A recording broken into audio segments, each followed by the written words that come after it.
सम्पूर्णमा म अधिवक्ता हिरा श्रेष्ठ आज पनि हजुरहरू समक्ष छोटो कानुनी जानकारी उपस्थित भएको छु। आज चाहिँ जानकारी दिने क्रममा चाहिँ नागरिकताको विषयलाई लिएर हो। नागरिकताको विषयलाई भन्दा पनि अझ यो चाहिँ नागरिकताको दोस्रो संशोधन विधेयक 2081 पारित भइसकेको छ, जुन प्रतिनिधि सभाबाट हालै मात्र पारित भएको हो र जसमा चाहिँ के कस्तो व्यवस्थाहरूलाई अझ स्पष्ट र सहज गरेको छ भन्ने विषयलाई लिएर छोटो जानकारी दिन आइरहेको हो।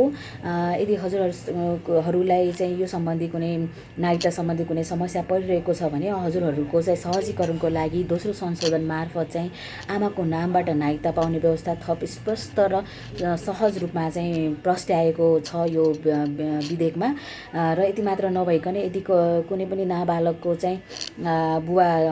बेपत्ता भएको या सम्पर्कमा नरहेको र त्यति मात्र नभइकन बुवाले चाहिँ आफ्नो सन्तानलाई चाहिँ नागरिकता दिन आनाकानी गरेको अवस्थामा चाहिँ आमाको नामबाट नागरिकता पाउने व्यवस्थालाई अझ स्पष्ट रूपमा यो विधेयकमा खुलाएको छ। र त्यति मात्र नभइकन हाम्रा कतिपय दिदी बहिनीहरू चाहिँ वैदेशिक रोजगारमा गएको अवस्थामा चाहिँ उहाँहरू जब नेपालमा फर्किनुहुन्छ त्यो अवस्थामा चाहिँ उहाँहरूबाट बालबच्चाको जाय जन्म भएको अवस्थामा उहाँहरूले नेपालमा लिएर आउनुहुन्छ र त्यो अवस्थामा चाहिँ त्यो बच्चाहरूले चाहिँ बुवा नभइकन या बुवाको चाहिँ परिचय नखुलेको अवस्थामा नागरिकता पाउँछ कि पाउँदैन भन्ने व्यवस्थालाई चाहिँ अझ थप स्पष्ट गरेर सो वैदेशिक रोजगारमा गएका महिला दिदीबहिनीहरूले आफूले जन्म दिएर लिएर आएका जो बच्चाहरूलाई चाहिँ उहाँहरूको सो घोषणा मार्फत चाहिँ अङ्गीकृत नागरिकता प्रदान गर्ने भन्ने व्यवस्थालाई एकदमै राम्रोसँग यो दोस्रो संशोधन विधेयक 2081 खुलाएको छ। र त्यति मात्र नभइकन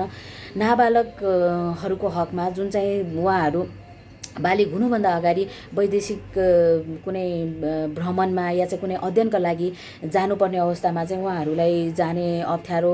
हुने भएको कारणले गर्दाखेरि चाहिँ यो 2081 को दोस्रो संशोधनमा चाहिँ के कुरा खुलाएको छ भने सो बालिग हुनुभन्दा अगाडि पहिलाका बच्चाहरूलाई चाहिँ नाबालक परिचय पत्र दिने व्यवस्था गरिएको छ, जसले गर्दाखेरि उहाँहरूको वैदेशिक यात्रामा सहजीकरण होस् भन्ने हेतुले चाहिँ सो संशोधन गरिएको हो। र यसरी नै नागरिकता सम्बन्धी दोस्रो संशोधन विधेयक 2081 मा चाहिँ एकदमै राम्रो व्यवस्थाहरूलाई चाहिँ अगाडि ल्याएको छ र अझ सहजीकरण गराएको छ नागरिकता सम्बन्धी व्यवस्थालाई। र हजुरहरूले यो भिडियो मार्फत चाहिँ जानकारी पाउनुभएको छ र हजुरहरूले यसको लाभ लिनुहुन्छ भन्ने अपेक्षा गरेको छु। हस्त,